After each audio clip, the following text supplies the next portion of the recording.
इस कार्यक्रम के पुण्यार्चक हैं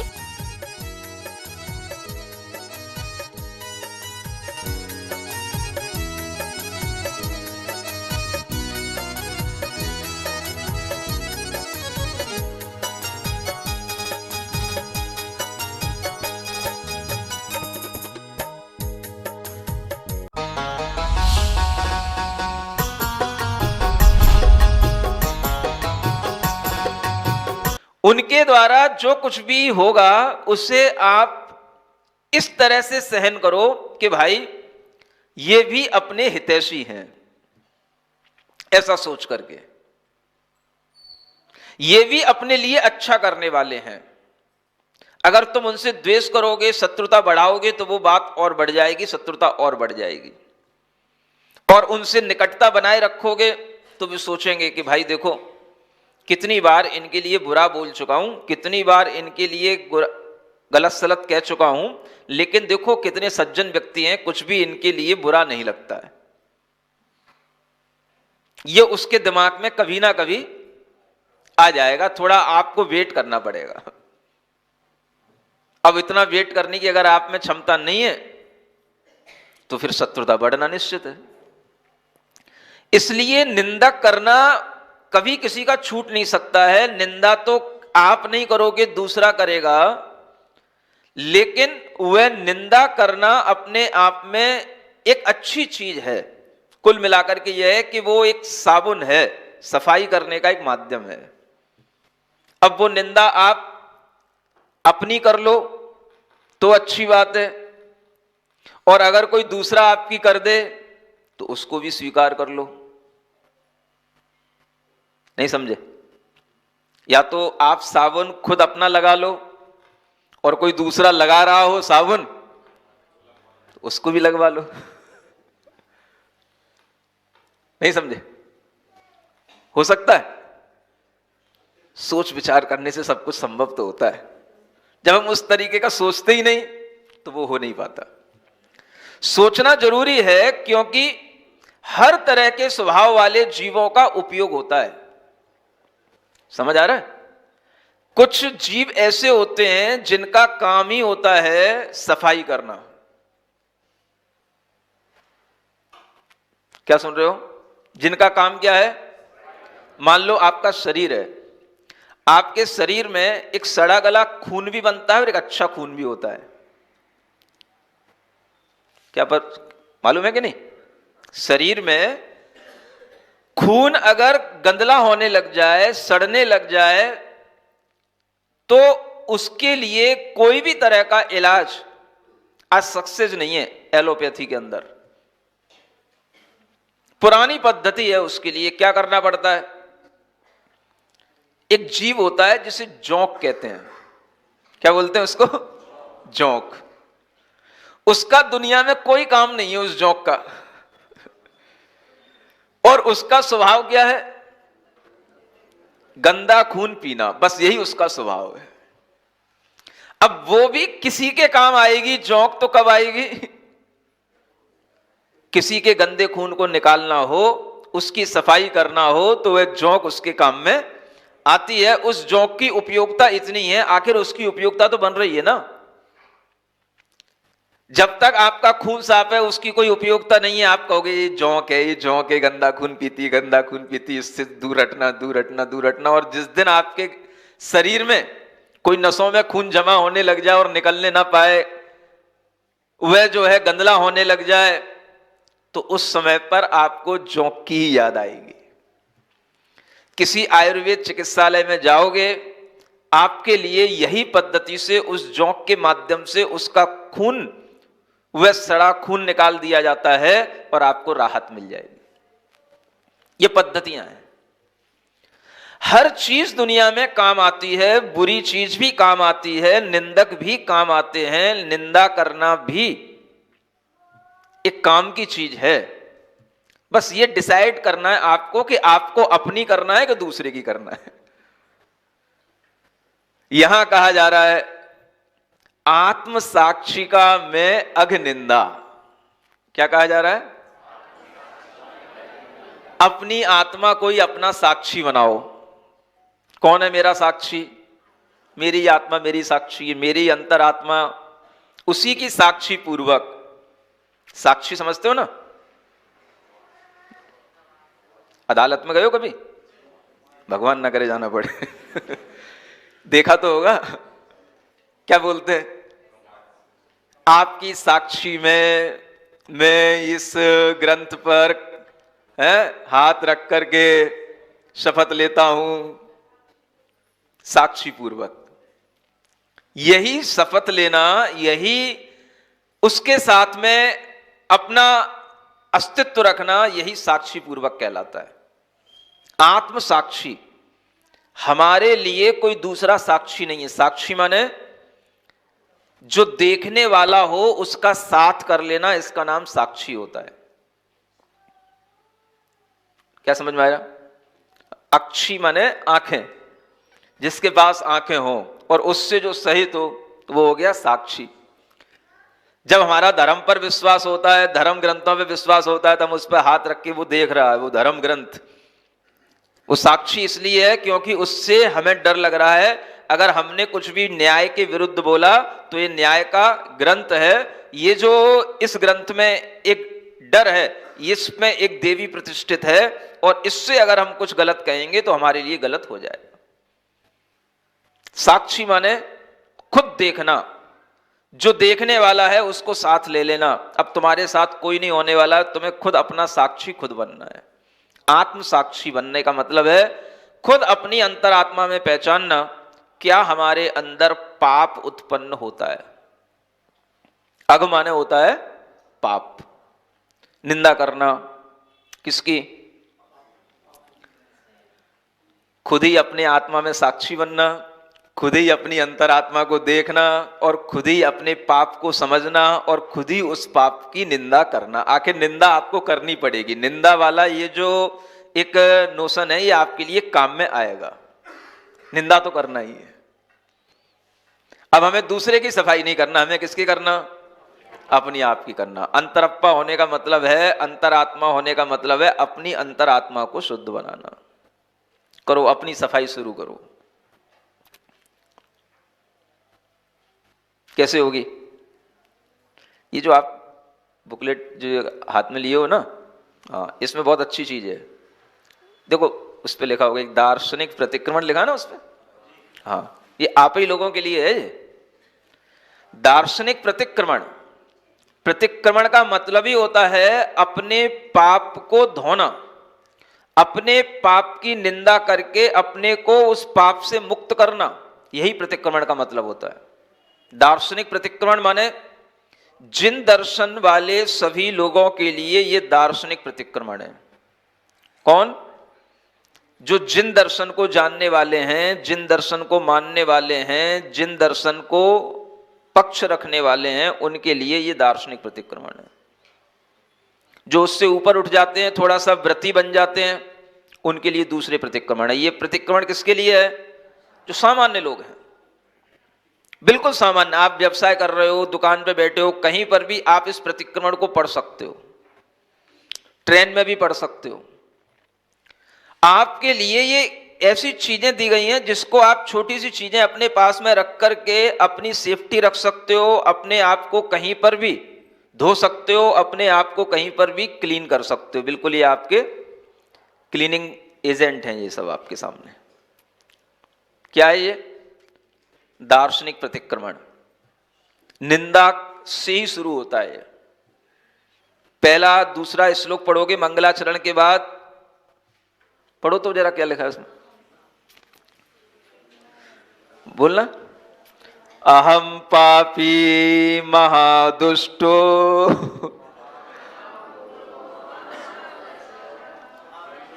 महामूढ़ो महालस छली धूर्तो महालोभी सर्व दुर्गुण संभ्रतः। सुन रहे हो? ये है सबसे बड़ा क्लीनिंग एजेंट, क्लीन करने वाला अपने लिए। ये चीजों की जरूरत है। क्या करना है? अघ निंदा करने के लिए अपने आप की पहले निंदा करके अपने आप की सफाई करना। तो क्या करना है? ये करना पड़ेगा आपको। ये दार्शनिक प्रतिक्रमण है। कभी इसको भी कराता हूं। हाँ हाँ हाँ, थोड़ा सा कराने में पौन घंटा लग जाएगा, लेकिन जब आप एक बार अपने आप से करोगे तो आप 20 से 25 मिनट तक में कर लोगे इसको। इसमें पूरी आपकी जीवनचर्या शामिल है। पूरा कहना चाहिए जो साकार धर्म है, श्रावक धर्म है, वो पूरा का पूरा इसके अंदर समाहित है। आपके लिए इतना बड़ा आईना है कि आपको केवल पढ़ते से ही समझ में आ जाएगा कि कहां हम गलत हैं, कहां हम सही हैं।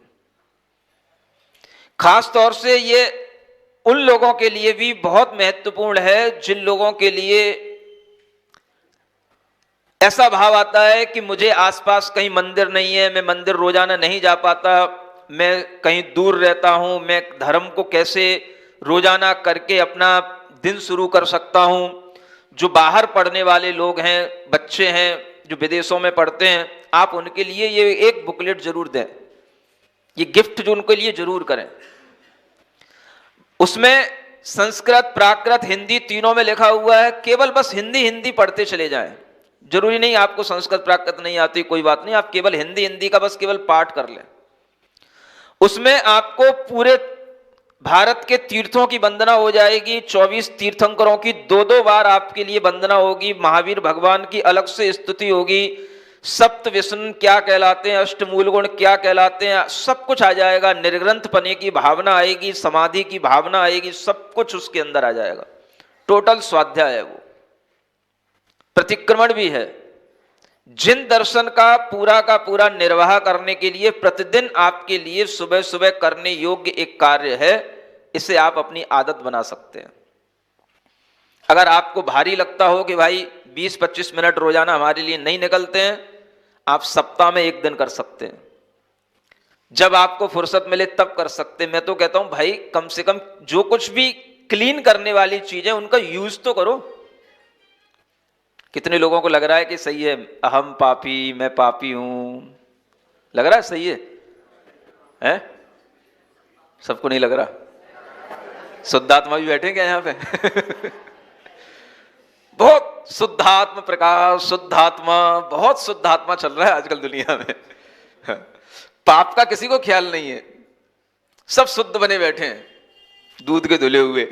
जैसे इन्हीं का अभिषेक कर दो पहले आकर के, भगवान का बाद में कर लेना, ऐसे शुद्ध बने बैठे हैं।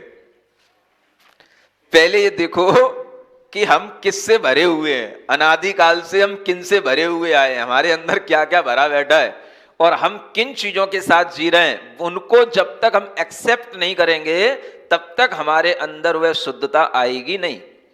पहले हम स्वीकार तो करें। तो ये स्वीकार करने से ही क्या होगा, यही हमारी खुद की, हम अपनी खुद की सफाई करेंगे। इसी को अपन एजेंट बना करके इसी से हम अपने आप को क्लीन करेंगे। तो ये अंतर आत्मा को शुद्ध करने का ये तरीका है। अहम पापी महा दुष्टो, महादुष्ट, किसी दूसरे से मत कह देना।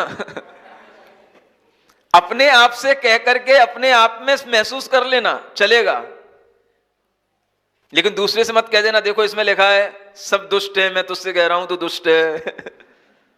किसी से मत कहना। सब अपने अपने में करेंगे तो किसी को कोई दिक्कत नहीं होगी। अहम पापी महादुष्टो महामूढ़ो, मूढ़ माने बिल्कुल मैं मूढ़ बना हुआ हूं, जड़ बना हुआ हूं, मूर्ख बना हुआ हूं, मेरी बुद्धि में कुछ घुसता ही नहीं, महालस है, महा आलसी हूं भगवान।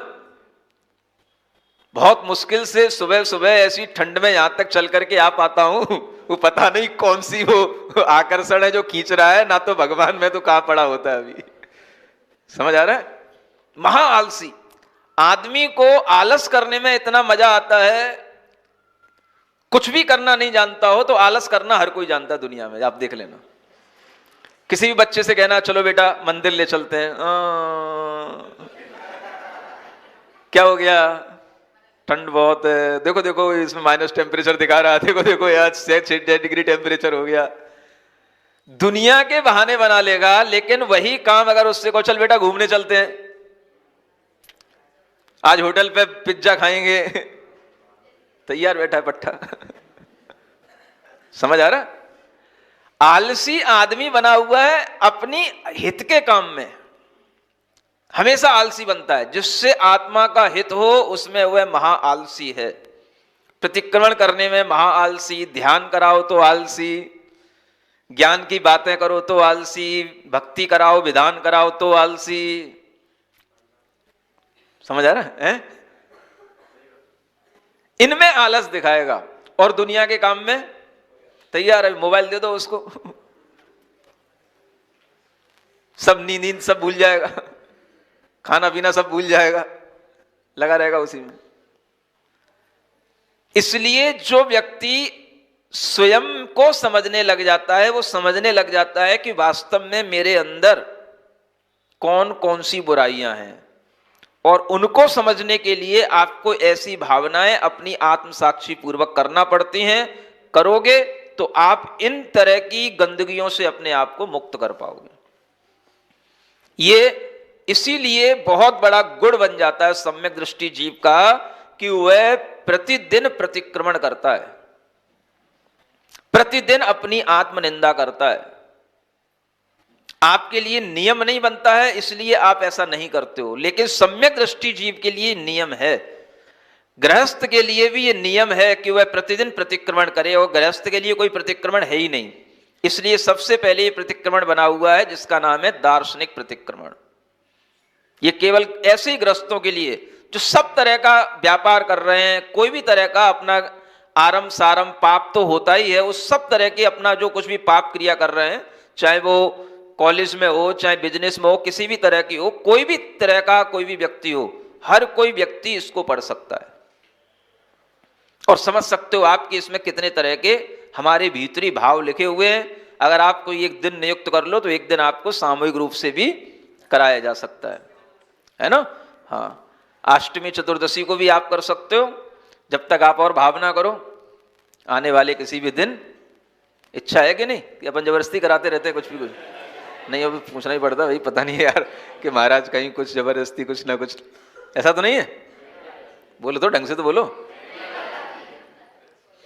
तो आप ही अपना दिन नियुक्त करके हमें बता देना कि हमें कब करना है, ठीक है ना?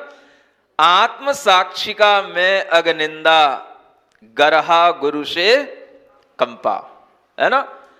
ऐसे भी कुछ पाप होते हैं जिन्हें हम गुरु से भी कह करके, जिनका हम कुछ प्रायश्चित कर पाते हैं। कुछ होते हैं जो हमेशा होने वाले होते हैं, रोजाना होने वाले होते हैं, उन्हें तो हम रोजाना गुरु से कह नहीं सकते, उन्हें तो हम अपनी आत्म साक्षी पूर्वक अपने प्रतिक्रमण से कर लेते हैं। लेकिन जब कोई बड़ा पाप हो जाता है, जब कोई बड़ा अनर्थ हो जाता है, तो फिर वह गुरु से कहा जाता है।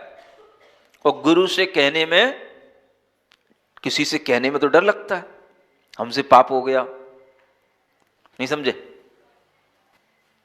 किसी से कोई पाप हो जाए तो उसे अपने भीतर कितना डर लगता है कि भाई किसी को पता ना पड़ जाए। और ये देखो कितनी हिम्मत आ गई सम्यक दृष्टि जीव में, नहीं समझे?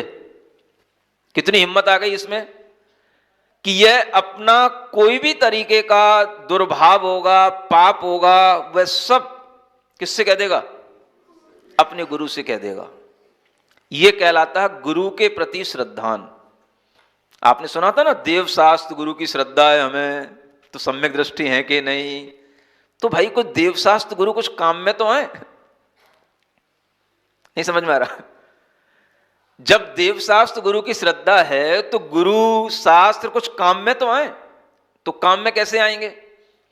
तो अगर हम गुरु से अपने उस पाप को कह पाते हैं तो कह देना भी अपने आप में उस पाप से एक मुक्ति प्राप्त कर लेना है। हमने अगर उनसे अपने पाप की निंदा कर ली तो वह निंदा ही हमारे लिए बहुत बड़ी अपने हृदय की पवित्रता का कारण बन जाता है, क्योंकि यह करना भी हर किसी को नहीं आता है। अगर हमारे अंदर अभिमान ज्यादा होगा तो हम कभी भी गुरु के सामने भी किसी भी अपनी आलोचना को नहीं कर सकते, निंदा नहीं कर सकते। ये निंदा करने से ही हमारी अंदर वह अभिमान की कमी आती है। मृदुता आती है, इसी का नाम धर्म है। नहीं समझे? क्षमा, मार्दव, ये धर्म नहीं है। केवल 10 दिन के लिए होते हैं कि हमेशा के लिए भी कुछ है? अगर हमेशा के लिए है तो ये इसी तरह से हमारे जीवन में आ जाता है, ये काम की चीज है। तो गुरु से वह जो कहता है, आत्मनिंदा करता है, उसका नाम है गर्हा। उसको क्या बोलते हैं? गर्हा। जो स्वयं अपनी आत्म साक्षी में की जाती है उसे कहते हैं निंदा, और जो गुरु के समक्ष की जाती है उसे कहते हैं गर्हा। इस तरह से वह अपने अंदर इन दोनों क्वालिटी को धारण करता है। कभी आत्मनिंदा भी करता है आत्म साक्षी पूर्वक, और कभी गुरु की साक्षी में भी अपनी निंदा करता है, और उस निंदा से भी उसका प्रायश्चित हो जाता है, उसके पाप धुल जाते हैं। गुरु के चरणों में बैठ करके अगर हम अपनी आत्म आलोचना कर लेते हैं, अपनी निंदा कर लेते हैं, अपने पापों को कह करके हम उनके चरणों में रो भी लेते हैं, तो उसी से हमारे पाप धुल जाते हैं। अगर वो हमें कुछ उसका प्रायश्चित दें तो ठीक, ना दें तो भी हमारा काम तो हो गया। ये सम्यक दृष्टि जीव के अंदर इस तरह की क्वालिटी आ जाती है। अब आप सोच रहे हो कितनी उल्टी बात हो गई। कोई दूसरा अपने से कहे कि भाई तुमने ये पाप किया, उससे पहले वह खुद जाकर के गुरु से कह देता है कि हमने ये पाप किया। अगर उसने किया है तो गुरु से कह देगा, और नहीं किया है तो फिर कोई कुछ भी कहता रहे, उसे क्या फर्क पड़ेगा। समझ आ रहा है? इसलिए वह जब भीतर से अपनी दृष्टि को समीचीन बना लेता है तो उसे दूसरों से इतना विचलन नहीं होता। जो व्यक्ति अपने आप में दृढ़ होता चला जाता है, वह इन्हीं भावों के साथ में अपने अंदर के उस सम्यक दर्शन के भाव को दृढ़ बनाता चला जाता है। और इसी कारण से वह सीता दोबारा भी वन में चली गई तो भी उसने कभी राम की निंदा नहीं करी, रावण की भी निंदा नहीं करी। इस रावण के कारण से मुझे फिर से वनवास हो गया। किस किस की निंदा करती? करने को तो सबकी कर सकती थी। रावण के कारण से लांछन लगा, लांछन लगाया प्रजा के लोगों ने, तो प्रजा की निंदा करती। और निर्णय देने वाले थे राम जी, तो उनकी भी निंदा करती। किस किस की निंदा करती? करने को तो सबकी कर सकती थी, लेकिन उसने किसी की भी निंदा नहीं करी, क्योंकि वह सम्यक दृष्टि थी। सुन रही हो? क्योंकि वह हाँ, कौन थी? हाँ, ऐसे होते हैं सम्यक दृष्टि जीव। किसकी निंदा करना? ठीक है भाई, अपने कर्म का फल है, अपन भोग लेंगे। ये विचार जब आ जाता है तो वह सम्यक दृष्टि जीव अपने धर्म में, अपने भाव में, अपने स्वभाव में दृढ़ होता चला जाता है। ऐसी दृढ़ता हमें इन्हीं भावों को और इन्हीं गुणों को अपनाने से आती है। इसलिए आपके लिए वह सीता भी आदर्श होनी चाहिए, केवल लेडीजों के लिए नहीं, जेंट्स के लिए भी वो आदर्श होनी चाहिए कि उसने कभी किसी के लिए ऐसा नहीं कहा कि उसके कारण से मेरा ऐसा हो गया। किसी के कारण से कुछ नहीं होता, होता जो कुछ भी है वो अपने ही अपने पाप के कारण से होता है। कुछ भी होता है तो किसी का उसमें क्या दोष? अगर हम इतना अपने मन के अंदर साक्षी भाव रखेंगे तो हमारे जीवन में निर्मलता आती चली जाएगी। इसलिए आज उस सीता को ही याद कर लेते हैं जिसकी बात कई बार बनते बनते बिगड़ गई। उस बात को भी हमने अपने कुछ भजनों में लिखा है। बनते बनते बात बिगड़ जाती है क्यों, बनते बनते बात बिगड़ जाती है क्यों, जलते जलते बाती बुझ जाती है क्यों,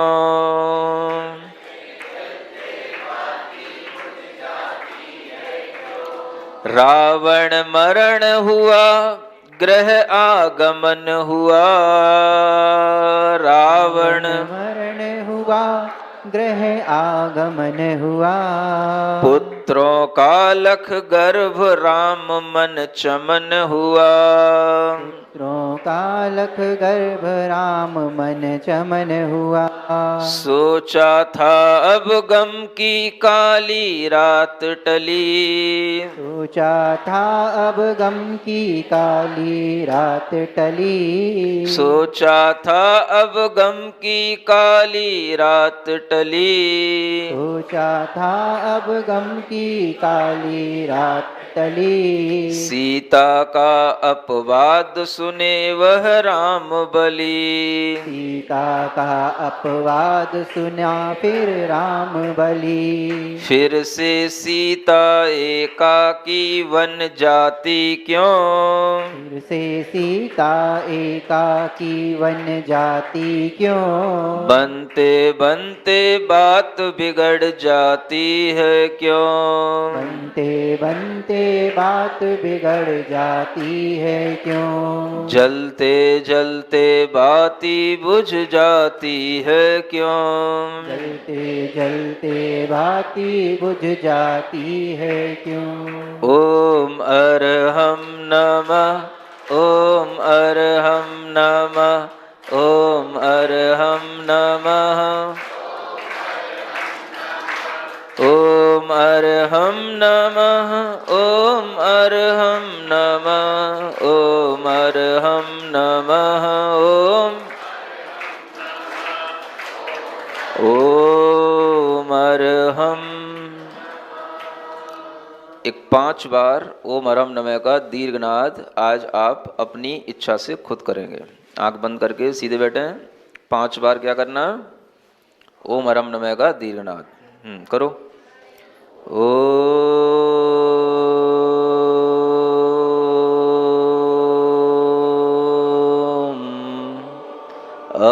अरहम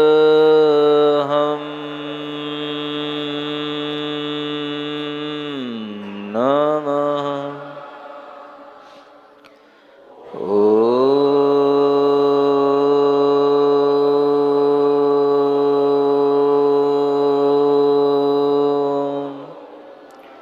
अरहम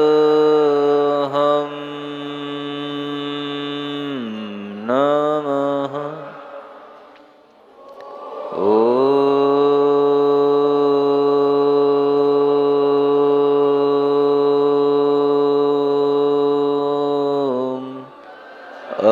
अरहम नमः।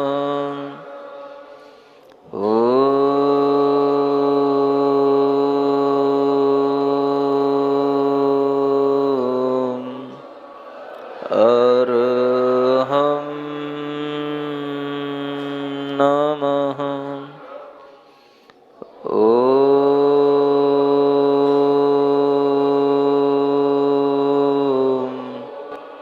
अरहम नमः। आंखें बंद रखकर गहरी श्वास लेकर ओम का अपने नाभि स्थान पर शक्ति केंद्र पर स्मरण करेंगे।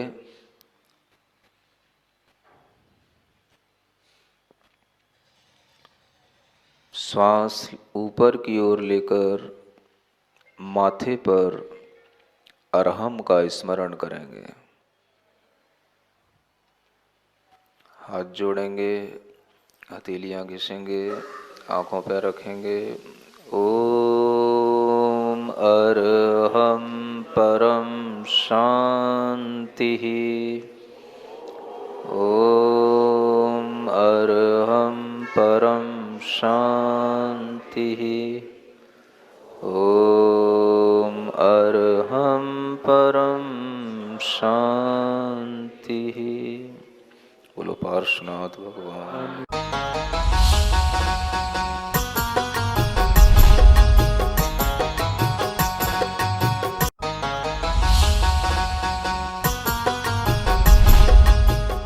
इस कार्यक्रम के पुण्यार्चक थे